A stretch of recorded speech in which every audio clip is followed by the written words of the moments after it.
다른 곳에 한눈 팔지 마시고 저희를 딱 바라봐 주세요. 예, 제가 할머니들 만났더니 그런 얘기 하시더라고요. 한눈 안 팔고 하루 종일 끼고 산다고.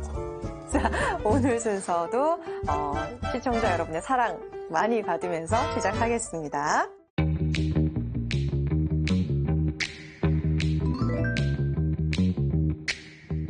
누구에게나 뭐 우상이 있을 수 있는데 오늘의 주제가 바로 우상 숭배입니다. 우상 숭배. 네. 우리 교회에서 말하는 우상 숭배란 무엇인가? 오늘 이걸 신부님께 한번 여쭤볼게요. 예. 뭐 개신교에서는 하나님의 형상을 본딴 모든 것은 우상이다라고 얘기를 합니다. 네. 그래서 개신교 교회 가면은 그 십자가만 있지 예수님 형상은 없죠. 안 계세요. 네. 예, 그 형상이 있는 건 이제 가톨릭 교회만 있는데, 근데 그런 의미에서 우상 숭배라고 하는 네. 거는 그거는 IS 애들도 똑같이 얘기했어요. 탈레반도 똑같이 얘기하고, 개신교에서 그렇게 주장하는 거는 IS나 탈레반하고 똑같은 생각이다. 그거는 굉장히 유물론적인 생각인 거예요. 그 물체를 만드는 게 우상이다라는 거죠. 가톨릭에서는 특히 가톨릭 영성심에서는 조금 더 심도 깊은 설명을 하는데, 하나님이 아닌 조작된 하나님. 네. 그게 우상이다. 우리는 하나님이 사랑이시라 그랬는데 굉장히 무섭고 심파제 하나님. 그거를 사이비 교주들이 만들어요. 예를 들면 뭐 어떤 정도에서는 하나님께서 세상 모든 사람 중에서 14만 4천 명만 뽑는다. 맞아요. 예. 거기에 들어가려면은 나를 따라라라고 얘기를 하는 거예요. 근데 그때 그 사이비 교주가 만든 하느님은 우상 숭배하는 그런 하느님이라는 거죠. 그렇죠. 진짜 하느님이 아니라는 거예요. 하느님이 사랑이시라 그러는데 사람들 마음 안에 공포심을 심어준다 그러면 그거는 진짜 하느님이 아니고 그냥 만들어진 하느님, 위조된 하느님이라고 보시면 됩니다.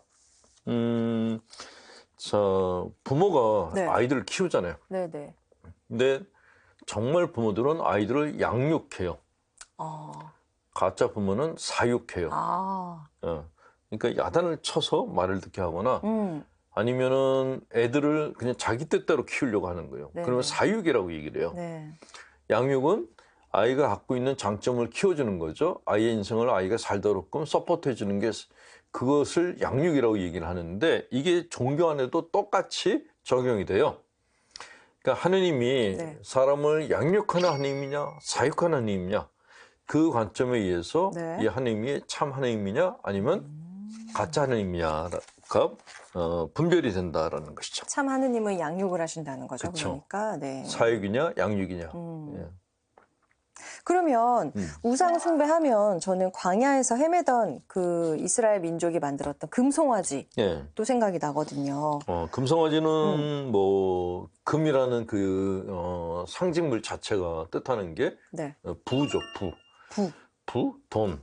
이런 것을 의미를 하는 것이죠. 우상 숭배를 하는 그 종교인들의 특징이 하나님의 뜻보다 자기 사욕을 채우려고 할 때 그때 하나님을 자기 뜻대로 만들어요. 그를 정말 우상 숭배라고 얘기를 합니다.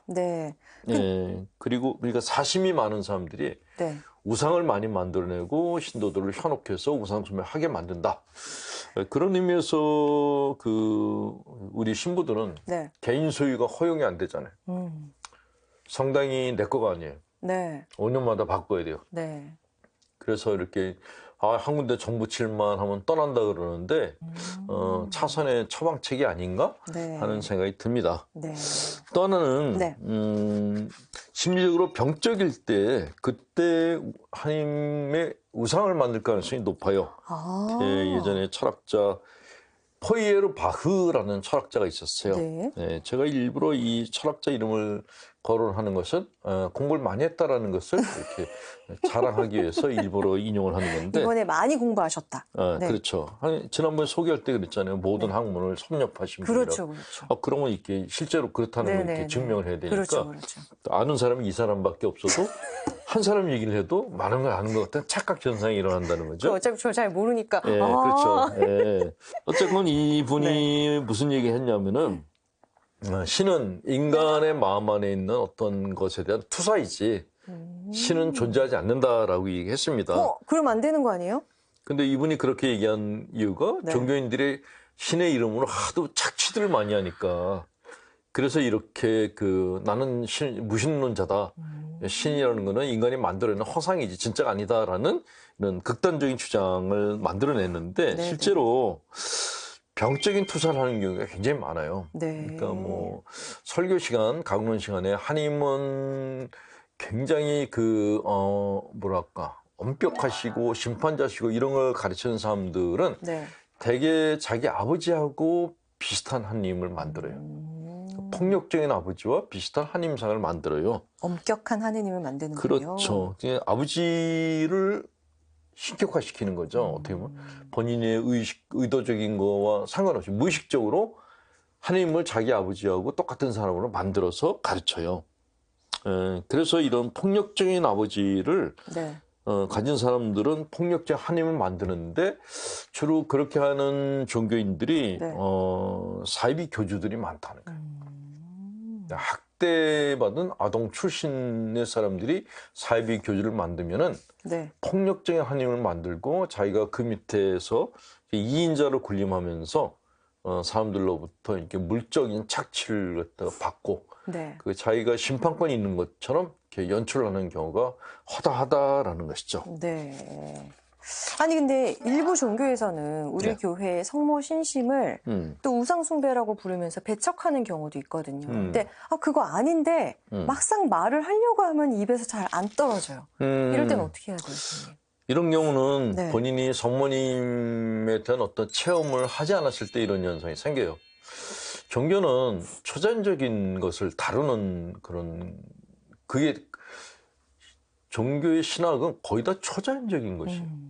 뭔가 말로 다 표현이 그렇죠. 안 되는 것들. 말로 할 수가 없죠. 네. 초자연적인 것을. 영적인 것을 어떻게 과학적으로 설명을 할 수가 있겠어요? 과학으로 설명할 수 있는 것은 네. 우리 눈에 보이고 만질 수 있는 것들만 설명할 수 있고, 그러니까 뭐 아주 작은 입자라고 할지라도 네. 그것을 설명하는 것은 그것이 있을 거다라는 가정에 설명을 한 것인데, 신학은 특히 영성론 이런 것은 전혀 다른 세계를 갖다 다루는 것이에요. 근데 우리가 전혀 다른 그런 영적인 세계를 알 수 있는 방법은 체험이에요. 체험. 그런 체험을 하고 나면은 네. 설명이 필요가 없어요. 그러니까 예를 들어서 뭐 성모 발연지에 가서 기도하고 오신 분들이 거기서 체험을 하고 와요. 그럼 다른 사람들이 왜 그런 우상 숭배를 하냐 그래도 네. 그런 거 개의치 않아요. 왜냐하면 나는 그 체험을 통해서 행복을 얻었기 때문에 남들이 뭐라 그래도 그냥 안 들리는 거죠. 그러니까 체험이 제일 중요하고, 네. 두 번째로는 성모님 같은 경우에 이렇게 종교적이고 심리적인 안정성을 갖다가 주는 기능을 하고 계세요. 개신교는 예수님만 믿어요. 네네. 부성은 있는데 모성이 없어요.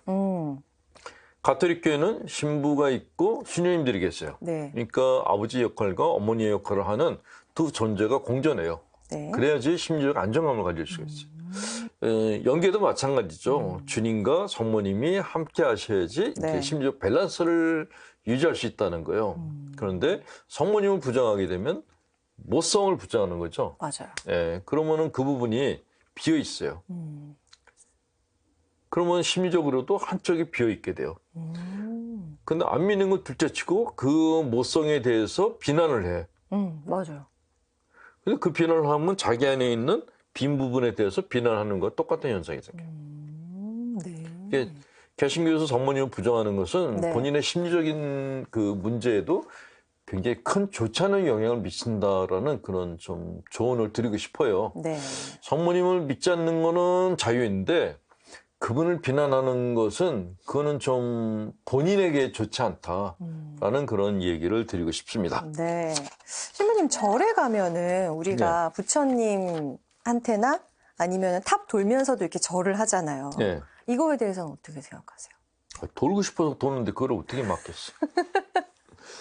그렇게 해서 마음의 안정감을 찾는다는데, 그리고 부처님 상에 가서 기도를 하는 것도 네. 뭐 그렇게 해서 내가 어떤 복을 얻는다고 생각한다면, 치유가 될 수 있다면 뭐 그렇게 하는 건 당연하겠죠. 근데 그거를 네. 우상숭배다라고 얘기를 하는 거는 네. 좀 도가 지나쳤다라고 생각이 되고, 네.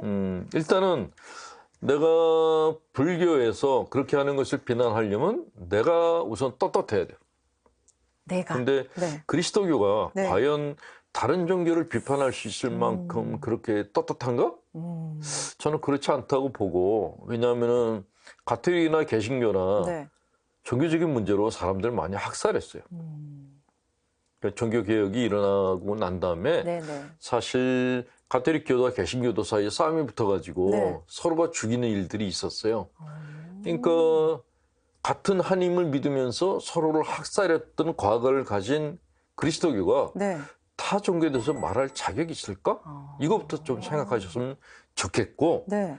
그리고 부처님께 기도를 하는 분들 중에 선행을 하는 분들이 굉장히 많으세요. 오.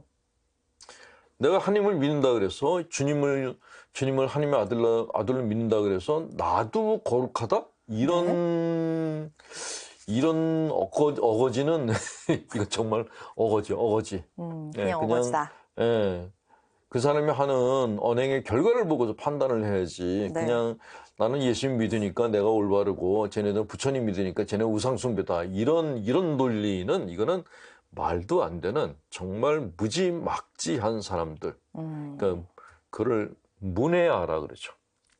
문외아. 그러면은 제사도 그렇게 볼 수 있겠네요. 제사는 우리가 네. 전통적으로 조상을 숭배하는 그런 행위인데 네. 이거 제사도 안 된다. 이것도 우상숭배다. 이건 아니잖아요. 소갈머리가 없는 거죠. 아니 내가 내 부모님을 생각하면서 제사를 드리는 걸 가지고 그걸 우상숭배 운운하는 것 자체가 소갈딱지가 없는 생각이라는 거예요. 제사는 네. 미풍양소이고 사실 이렇게 동양 사람들이 모여서 네. 이렇게 부모님을 생각하면서 제사를 지내는 거를 외국 사람들이 보고 다 부러워해요. 어떻게 이런 문화가 있을 수 있냐고. 이거는 남들이 부러워하는 문화지 이걸 우상숭배라고 해서 타파해야 될 그런 건 아니라는 거죠. 단지 이제 부모를 신격화 시켜가지고 네. 내가 부모한테 기도해서 뭘 얻겠다 그러면 이제 그건 우상숭배겠죠. 그냥 하나의 문화입니다. 문화는 문화로서 존중해 주는 게 네. 맞다라고 생각되고, 네. 그리고 우리도 네. 죽은 귀신 불러요. 영혼. 성인들 다 죽은 양반들이에요. 성인들. 제가 농담반 진담반 얘기했는데 네. 미사는 산자 죽은 이를 위한 제사라고 그렇게 기도문에 나와 있습니다. 네. 그러니까 뭐 죽은 사람을 갖다 이렇게 위해서 제사 지내는 건 우상숭배고 뭐 어쩌고 하는 거는 그 말도 안 되는 궤변이에요. 그냥 돌아가신 분에 대한 그리움 때문에 그분들께 이렇게 제사를 지내는 이 행위 자체는 사실 아름답다고 보는 게 맞다라고 생각됩니다. 네. 그럼 우리가 건강한 신앙인으로서 우상 숭배에 빠지지 않으려면 어떻게 해야 돼요, 신부님? 현대 우상은 돈이죠. 돈만 있으면 모든 것이 다 된다고 생각하는 그런 이제 천민자본주의라고 하는데 네. 그거는 꼭 고쳐야 된다고 생각합니다. 그러니까 돈 좀 있는 애들이 외제차 몰고서 술 먹고 다니다가 어머니 서민들 갖다 치여서 죽이고 그런 짓을 벌이는 거죠. 그게 인성이 됐다면은 아예 그런 짓을 안 하죠. 근데 인성은 그릇되고 돈만 있는 애들이 사고 치는 거예요. 네. 예전에 그 외제차 탄 놈들이 앞에 소형차 타고 가는 그 차에 시비를 걸어가지고 차에 탄 사람을 때린 적이 있어요. 아이고. 이게 바로 이렇게 그 빈익빈 부익부에서 나온, 그러니까 부자들이 마치 자기들이 귀족인 듯한 착각을 한 데서 생겼던 사고였던 거죠. 네. 근데 이렇게 나는 돈을 많이 가졌으니까 뭐든지 다 할 수 있어 이런 생각을 가진 사람들이 많아지면 반대로 생기는 게 빨갱이들이에요. 그러니까 뭐 연세 드신 분들이 빨갱이 얘기 참 많이 하잖아요. 네. 근데 빨갱이의 진짜 그 실체가 뭔지도 아는 분들은 그렇게 많지가 않은데, 만약 그분들이 말하는 것처럼 빨갱이가 독버섯이라면은 이 독버섯은 그늘에서 생겨요. 음지에서. 복지 혜택을 받지 못하고 네. 제대로 있게 그 어떤 수혜를 받지 못한 사람들이 사는 그 그늘진 곳에서 네. 분노에 찬 사람들이 빨갱이가 되는 거예요. 다 뒤집어버리는 게 낫겠다라고. 뭐 더 살 의미가 뭐가 있겠어. 그렇게 극단적인 생각을 가질 때 그 사람들 빨갱이라 그러는데, 빨갱이는 없애는 방법은 누구처럼 뭐 쟤들은 빨갱이야 그래서 깜빵 보내고 이렇게 해서 없어지는 게 아니고, 그늘진 곳을 없애는 방법은 뭐예요? 그늘에 빛을 주는 거죠. 네. 예, 관심을 가져주고 빛을 줘서 그늘을 없애는 거예요. 배고픈 사람, 자기 인생이 불행하다 그래서 극단적인 선택을 하는 사람들이 없게 만들어야 돼요. 예, 그게 진정한 의미에서의 민주주의고 진정한 의미에서의 건강한 자본주의라고 생각합니다. 네, 그렇습니다. 자, 사주풀이 이제 마칠 시간입니다. 궁금한 점, 또 고민되는 점들, 어디서 말 못하는 점들 있으면 저희 게시판에 올려주시면 신부님과 함께 성심성의껏 대답해드리도록 하겠습니다. 오늘 여기서 인사드릴게요. 고맙습니다.